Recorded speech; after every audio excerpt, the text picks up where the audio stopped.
My name's Jaden. I'm 23, fresh out of college and scraping by as a graphic design assistant at a small startup in Seattle. It's not the dream job I pictured when I was sketching logos in my dorm room, but it pays the rent on my shoebox apartment just outside Capitol Hill. My life's pretty straightforward. Wake up, chug black coffee, wrestle with Photoshop deadlines, maybe hit a dive bar with friends on weekends. Nothing glamorous, just the grind of a guy figuring out where he fits in a city that feels too big sometimes. I've got no big love stories to tell either. A couple of college flings that fizzled out, nothing that stuck. Maybe I'm too picky, or maybe I just haven't met someone who feels real. My best friend since freshman year is Liam. We bonded over bad cafeteria food and a shared obsession with old sci-fi movies. He's the kind of guy who can make anyone laugh even on their worst day. We've stayed tight even now that he's working some finance gig downtown. His mom, Danielle, has always been around, part of the background of our friendship. She's 42, a high school art teacher, the kind of person who's always put together but never flashy. I've known her for years, always thought of her as Liam's mom, someone who'd ask if I wanted a soda or remind us to keep the noise down when we were playing video games late. She's been divorced since Liam was in high school, but I never pried. Not my place. To me, she was just there, steady kind, but untouchable, like someone from a different world. That Sunday afternoon, I was biking over to Liam's place in Fremont to return a book he'd lent me, a beat-up copy of Dooney we'd argued about for weeks. The air was crisp, the kind of Seattle fall day where the sun fights through the clouds but doesn't quite win. I leaned my bike against their fence, the same one I'd seen 100 times, painted white but chipped in spots. Liam's car wasn't in the driveway, which was weird, but I figured I'd just drop the book and go. As I walked up the path, I saw Danielle out on the front porch kneeling by a wooden planter filled with flowers, bright marigolds and some purple ones I didn't know the name of. She was arranging them, her hands covered in dirt, wearing a loose white button-up tucked into faded jeans. Her caramel brown hair was swept up in a messy bun, a few strands catching the light. She looked focused, but there was something else, maybe tired, maybe lonely. I couldn't quite place it. I was about to turn back when she glanced up and caught me staring. "Jaden?" She called, her voice warm but surprised.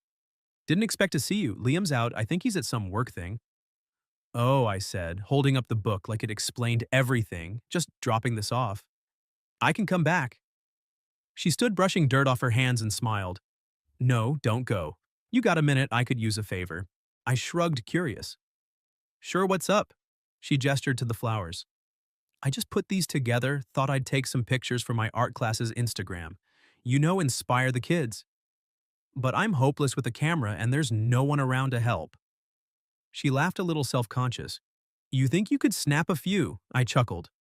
"I'm no pro, Ms. Danielle. I just mess with Photoshop for work. But I'll give it a shot."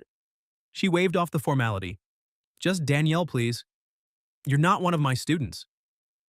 I pulled out my phone, feeling a bit awkward, but game. She stood by the planter, the late afternoon sun casting a soft glow across the porch. The cement wall behind her was rough, a perfect contrast to the flowers and her easy grace. I told her to tilt her head a little, maybe smile. She did, but it wasn't forced. It was like she was remembering something good. Her eyes, deep and a little sad, caught the light just right. I snapped 5 or 6 shots, adjusting angles to catch the way the sunlight hit her hair, the way her hands rested lightly on the planter. It wasn't just the flowers that looked good. When I showed her the photos, she leaned in close, her shoulder brushing mine for a second. "Oh my God," she said, her voice soft, almost disbelieving. "I look, I don't know, like I'm 30 again." She laughed, but there was a catch in it, like she hadn't expected to feel this way. Her eyes met mine, and for a moment it wasn't the polite smile I was used to. It was something else, open, unguarded, like she was seeing me for the first time too. "You don't need to be 30 to look good," I said, then immediately felt my face heat up. It sounded like a line, but I meant it. She didn't laugh it off. She just looked at me, her lips parting slightly, like she was trying to figure out what to say. "Thanks, Jaden," she said finally, her voice quieter. "Can you send me those? I'd love to have them." "Sure," I said. "Where should I send them?" She hesitated, then pulled out her phone. "If you don't mind, I'll just put your number in here. Easier that way." I nodded, trying to act casual as she typed my number into her phone. My heart was doing something weird, like it knew this wasn't just about photos anymore. She sent me a quick text, a smiley face, and thanks again, and I sent the photos back. As I biked home, the book still in my bag, I couldn't stop thinking about that look in her eyes. It wasn't just gratitude. It was like she'd been waiting for someone to notice her, really notice her, and I had.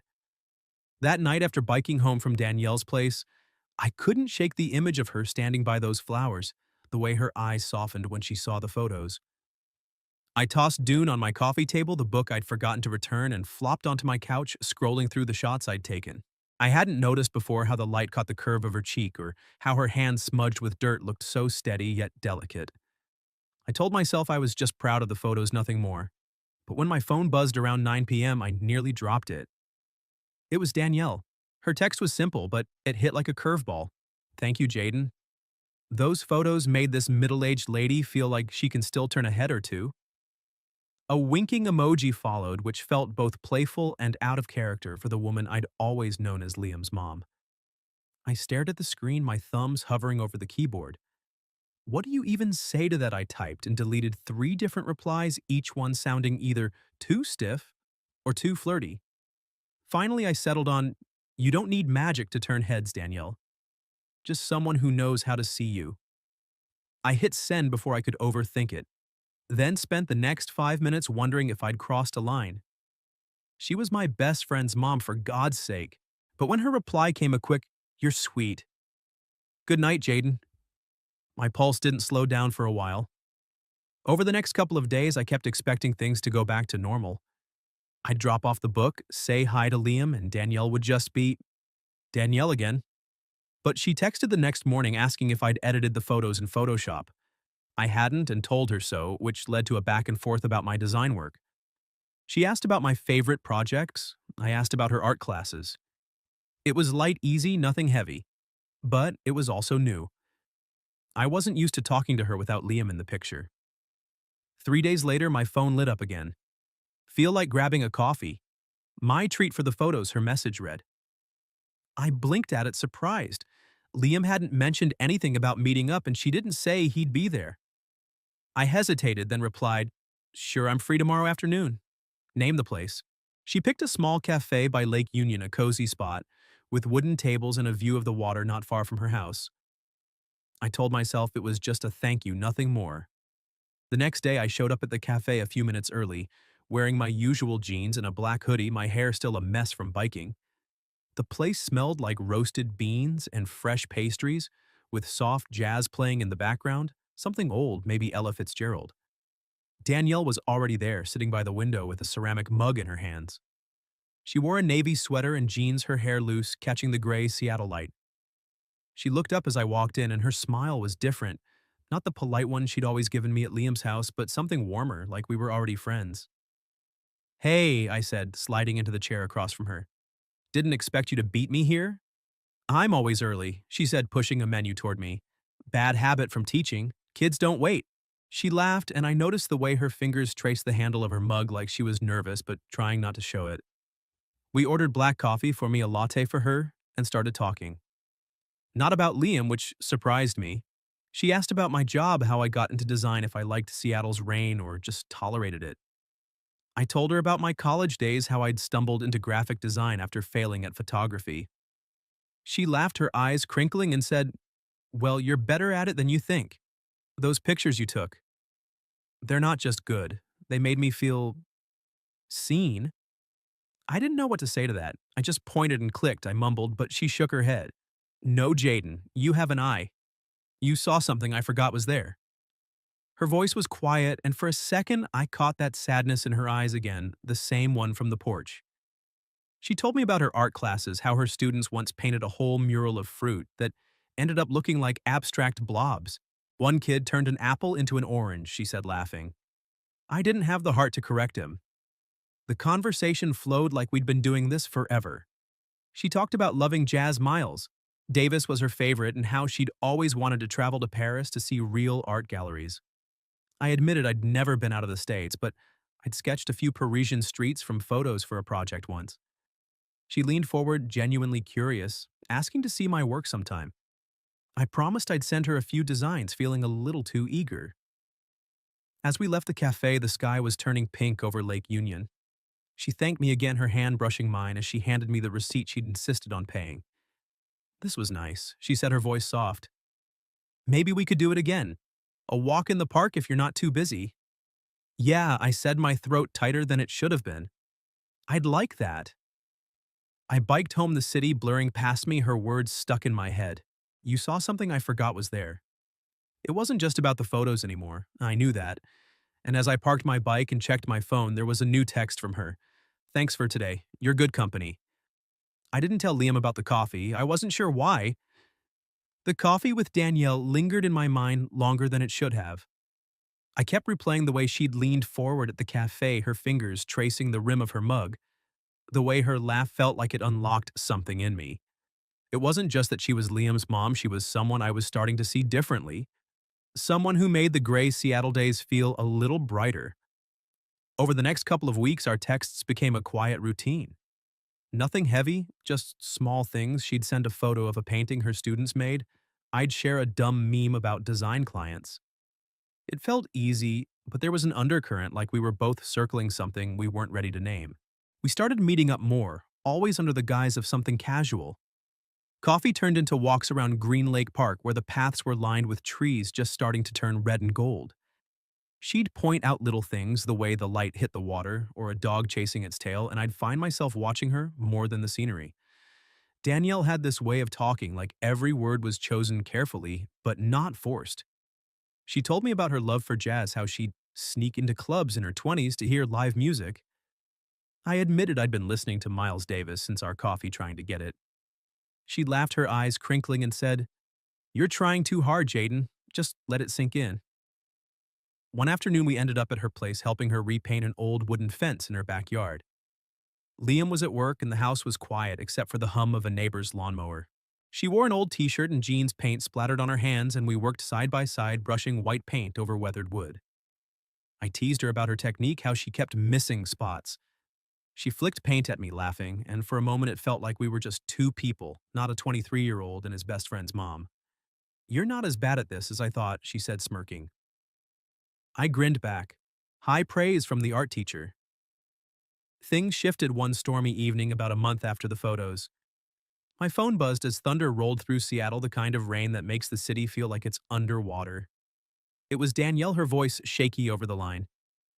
"Jaden, I hate to bother you, but the power's out at my place. I'm not great with storms. You free to come over?" I didn't think twice.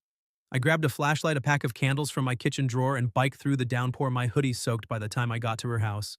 She opened the door, looking smaller than usual, wrapped in a gray cardigan. "You didn't have to come," she said, but her eyes said she was glad I did. The house was dark, the only light coming from a faint glow outside. Liam was crashing at a friend's, she told me, which left just us. I set up the candles on her coffee table, their flickering light casting shadows across the living room. We sat on the couch, the air heavy with the smell of wax and rain. Outside, thunder rumbled and she flinched slightly, her hands twisting in her lap. "You really don't like storms, huh?" I said, trying to keep it light. She gave a small smile. "It's silly, I know. Started when I was a kid. My dad used to sit with me, tell me the thunder was just the sky talking. But now—" She trailed off, her eyes drifting to a framed photo on the wall, a younger Liam, her ex-husband, and her smiling at some long-gone picnic. Now it just feels like the world's reminding me how small I am. I didn't know what to say, so I just listened. She started talking, her voice soft but steady, like the candles had loosened something in her. She told me about her marriage, how it unraveled slowly, not with fights, but with silence. Her ex was always working, always distracted, until she felt like a ghost in her own life. I was a mom, a teacher, a wife, she said, staring at the flames. But somewhere along the way, I stopped being Danielle. No one saw me, not really. Not until— She stopped, her eyes flicking to me, then away. I swallowed, my throat tight. Not until what she looked at me, then her eyes catching the candlelight, deep and unguarded. "Until you took those photos. You saw something in me I thought was gone. I don't know how to explain it, Jaden, but you made me feel visible." My heart was pounding, but I kept my voice steady. "You're not invisible, Danielle.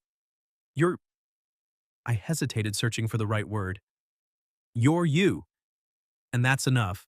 She didn't say anything for a long moment, just looked at me like she was trying to decide if I meant it. The thunder rolled again, softer now, and she scooted closer on the couch, her shoulder brushing mine. Have you ever felt like no one really sees you? She asked, her voice barely above a whisper. I thought about it, my job. My friends, the way I blended into the background of my own life sometimes. Yeah, I said. More than you'd think. She nodded like she understood. We sat there, the candles burning low, the room warm despite the storm outside. I wanted to say more, to reach out, but I didn't. Not yet. There was something fragile in the air, something we both felt but weren't ready to touch. When the power flickered back on, the spell broke. She laughed, a little embarrassed, and stood to blow out the candles. Thanks for coming, Jaden, she said, as I grabbed my flashlight. You didn't have to. I wanted to, I said, and I meant it. I biked home in the drizzle, the city quiet except for the patter of rain. My phone stayed silent, but I could still feel the weight of her words, the way she'd looked at me. I didn't tell Liam I'd been over. I wasn't sure what I'd say if he asked. The night of the blackout stayed with me like a song stuck in my head. Danielle's words about feeling invisible, about me seeing her, kept replaying as I went through my days, tweaking layouts at work or biking through Seattle's misty streets. Our text continued, a steady hum in the background of my life. She'd send me a quick note about a funny thing one of her students painted, or I'd share a sketch I was working on, nothing too serious. But every message felt like a thread pulling us closer, even if neither of us said it out loud. I didn't tell Liam about any of it. The guilt gnawed at me sometimes, but it wasn't stronger than the pull I felt toward her. Danielle's 42nd birthday came a couple of weeks later, and Liam decided to throw a small party at their house.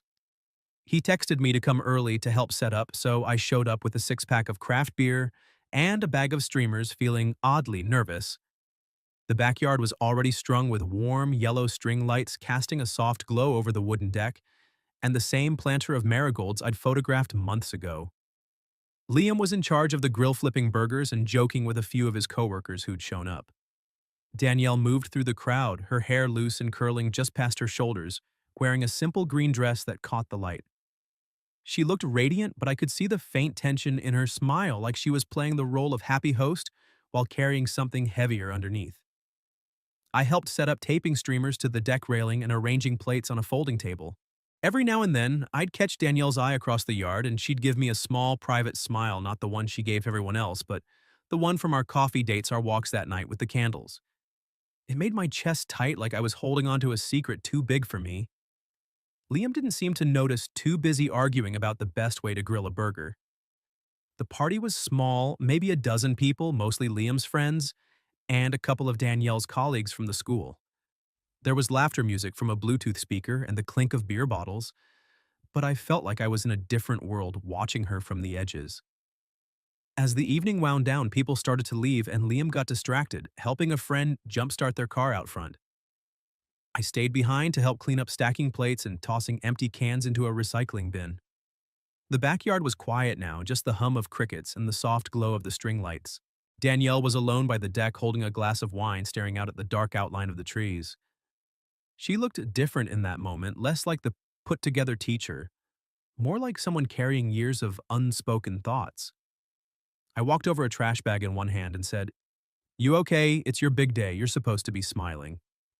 She turned, her lips curving into a half smile, but her eyes were glassy, reflecting the lights. "It was a good night," she said. "Liam did great. And you... Thanks for helping out, Jaden. It means a lot." "You deserve it," I said, setting the bag down. "Not just a party, but all of it. You deserve to be celebrated." Her smile faltered, and she looked down at her wine glass, swirling it gently. "You're too kind," she said, her voice soft. "Most people don't see past the mom, the teacher, the one who's got it all together. But tonight, I don't know. It feels different." I stepped closer, my heart thudding. Different how she looked up, her eyes searching mine, and for a moment the world felt still. "I'm 42, Jaden," she said, her voice barely above a whisper. "I've spent years being what everyone else needs, Liam's mom, the dependable colleague, the one who doesn't fall apart. But sometimes I wonder, is it wrong to want someone to see me as a woman, not just a role?" The air felt heavy like the storm from that blackout night. I didn't think, just acted. I reached out and took her hand, my fingers brushing hers gently at first, then holding on. Her skin was warm, her hand small but steady in mine. "It's not wrong," I said, my voice low. "And I see you, Danielle. Not just as Liam's mom, as you." Her breath caught and her eyes glistened, a tear slipping down her cheek. She didn't pull away.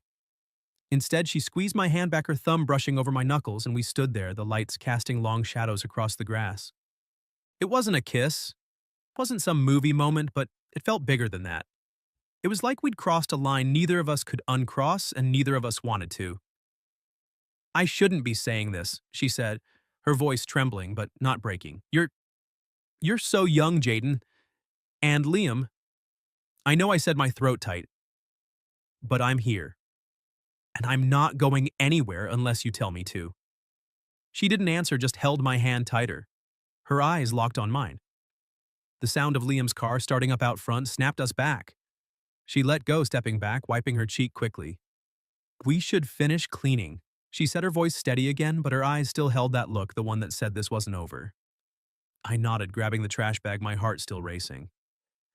As I walked back to my bike that night, the cool air hitting my face, I knew something had shifted. I didn't know where it was going, but I knew I couldn't pretend it wasn't happening, and I didn't want to. The night of Danielle's birthday left a mark I couldn't shake. That moment in the backyard, her hand in mine, her words about wanting to be seen, it was like a door had cracked open, letting light into a place I hadn't known was dark. I biked home under Seattle's starry sky, the cool air doing nothing to calm the buzz in my chest. I didn't sleep much that night, replaying her tear-streaked face, the way her fingers held onto mine like she was afraid to let go. I knew we were treading dangerous ground. Liam was my best friend and Danielle was his mom. But what I felt wasn't just a fleeting crush, it was real, heavy, and impossible to ignore. Over the next few weeks, our connection grew quietly, like a secret we both guarded. We kept texting, nothing too intense, but steady, deliberate. She'd send me a photo of a new painting she was working on for her class, a swirl of blues and golds that reminded me of the lake we walked by. I'd reply with a quick sketch I'd done during a slow day at work, usually something silly like a cartoon dog.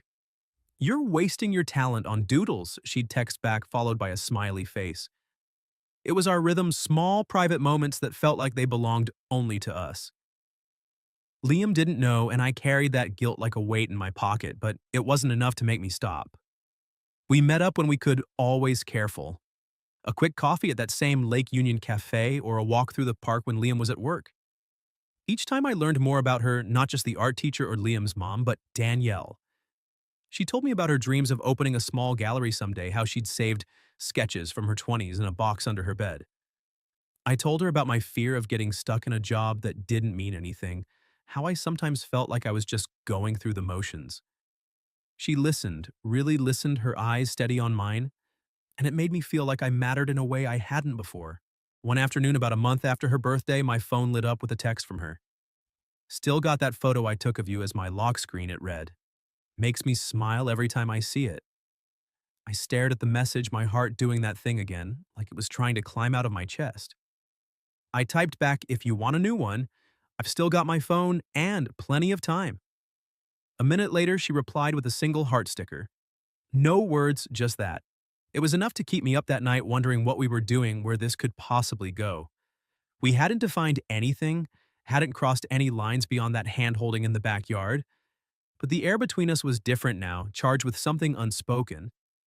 I thought about telling Liam, but every time I imagined it, I saw his face confused, maybe angry, and I stopped myself.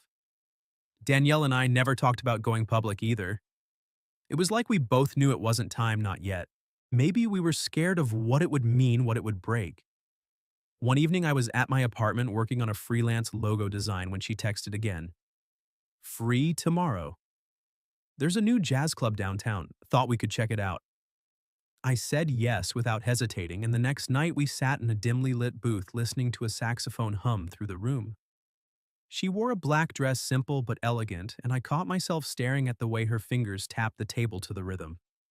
We didn't talk about Liam or the future, just music, art, the way the city felt alive at night. As we walked out, she slipped her hand into mine for a moment, just long enough to feel real. On my way home, I thought about that first day, the photos on her porch, how it all started with a simple favor. I didn't know where we were headed, but I knew I didn't want it to end. Danielle had said I saw her, really saw her, and maybe she was doing the same for me. We weren't a couple, not yet, maybe not ever, but we were something, two people who found each other in a way that felt like it mattered. As I parked my bike, my phone buzzed one last time. Her message was short. "Thanks for tonight, Jaden. Let's do it again." I smiled, typing back anytime. And I meant it. Meant